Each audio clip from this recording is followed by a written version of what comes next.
Hello, welcome to Gurukul's CAT 100 series, a series that's designed specifically to take you from your study room to the corporate boardroom. I am Prady Sharma and this is Verbal Mastery with Prady.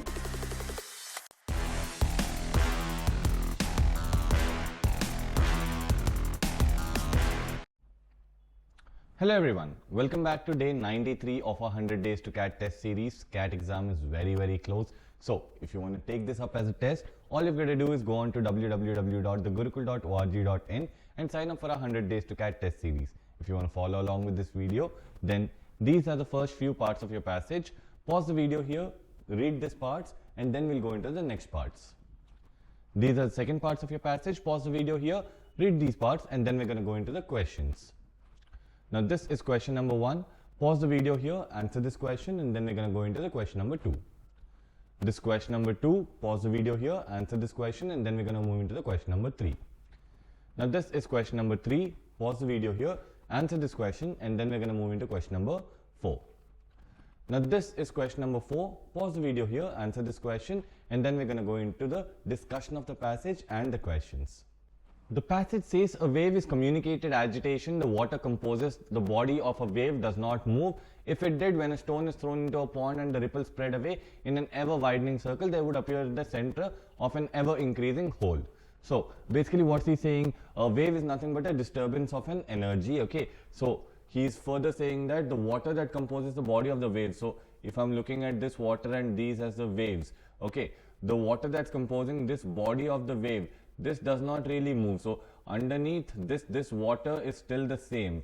Okay, yes. So how is he giving me an example of this? How is he giving me the evidence of this? Imagine that you're dropping a stone into the center of the pond. Then whatever waves come, if the water was to move, okay, and not just the particles on water, but the water itself was to move, then you will find a completely big hole in the center, wherever you have dropped the stone and the water is moving away from it. So that is how he's giving me the example that when a wave is produced, it's not the water that's moving, it's just that the shape is being taken by the water and that wave is moving, that disturbance is moving. No, the water that composes the body of a wave is stationary. Thus, you may watch any particular portion of the ocean surface and you will see the same water rise and fall 1,000 times to the agitation communicated by 1,000 successive waves. So it's just that that disturbance in that water is moving, but the water over there is stationary. Now imagine this communicated agitation moving shoreward. That means imagine this disturbance coming towards the shore of the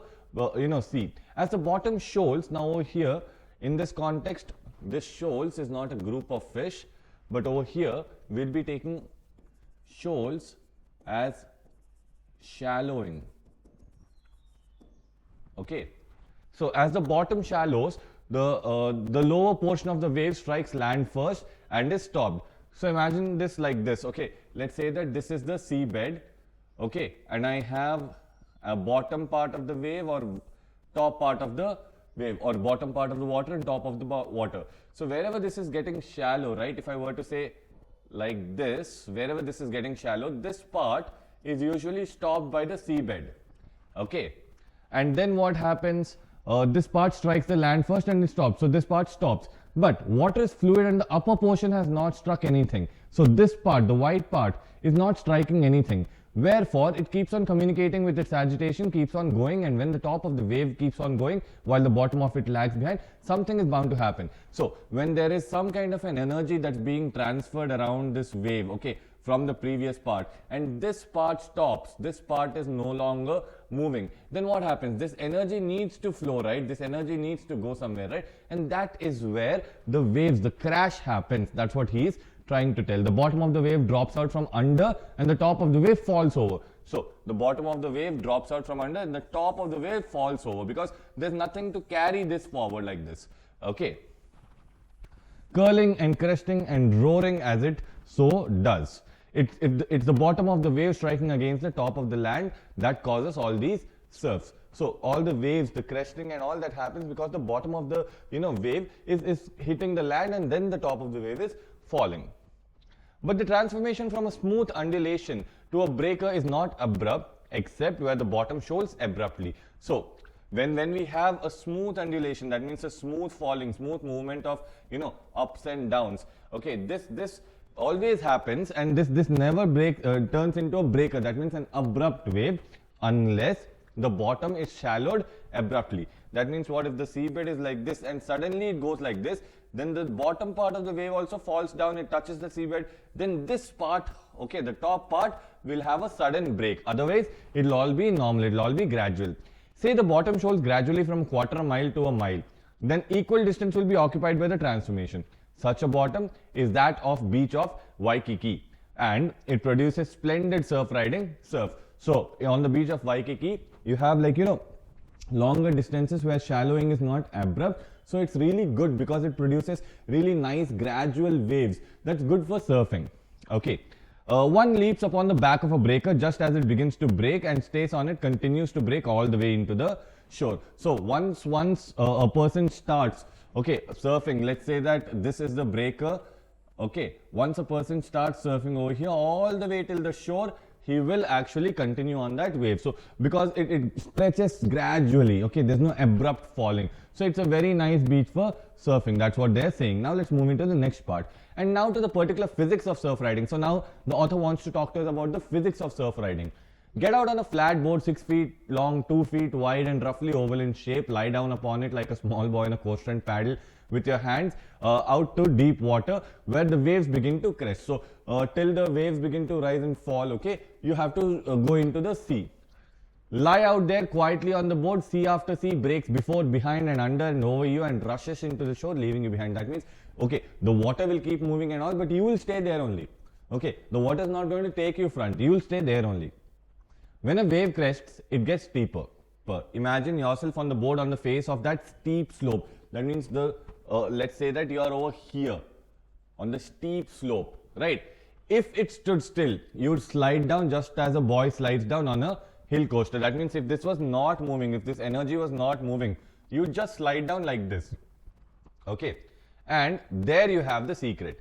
If you ever start sliding down the face of that wave, you'll keep on sliding and you'll never reach the bottom. Please don't laugh. The face of that wave may only be 6 feet, but you can slide down it a quarter of a mile or half a mile and do not reach the bottom. For see, since a wave is only communicated agitation or an impetus, and since the water that composes the wave is changing every instant, the new water is rising into the wave as fast as the wave travels. That means what? You'd be here, and when you're sliding down, although this part could just be 6 feet, okay, new water is taking that over, okay. At the same position, new water is taking that over. So what are you doing? You're essentially sliding in this path and not only in this one straight path. So this whole journey could be for, you know, a half a mile or so. So it's not only going to be 6 feet is what he's saying. Why? Because the water keeps on changing. The disturbance keeps on getting transferred into the next part of the water. You slide down this new water and yet remain in your old position on the wave, sliding down the still newer water that's rising and forming the wave. You slide precisely as fast as the wave travels. So as fast as this wave is moving, as the new agitation is, as the agitation is being carried forward into the new part of the water, that is how fast you'll be moving. So if the water travels if it travels 15 miles an hour, you slide 15 miles an hour. Between you and the shore stretches quarter mile of water.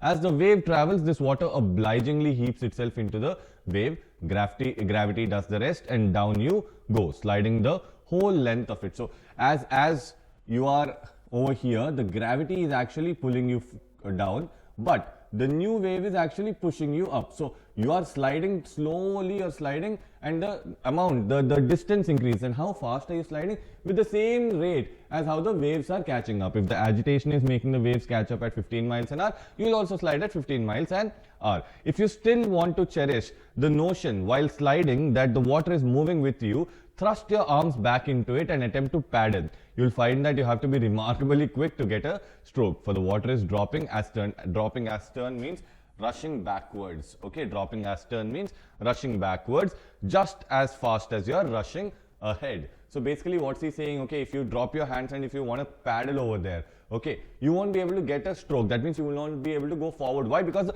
wave that has taken you forward, that's falling behind. A new wave is coming in that place. So same agitation is being continued with the new wave. So if you're trying to be on one part of the wave and you're trying to move forward, you'll only be pushed backwards with that wave no matter how fast you try to travel. Now that we've understood the passage, let's go into the questions of this passage.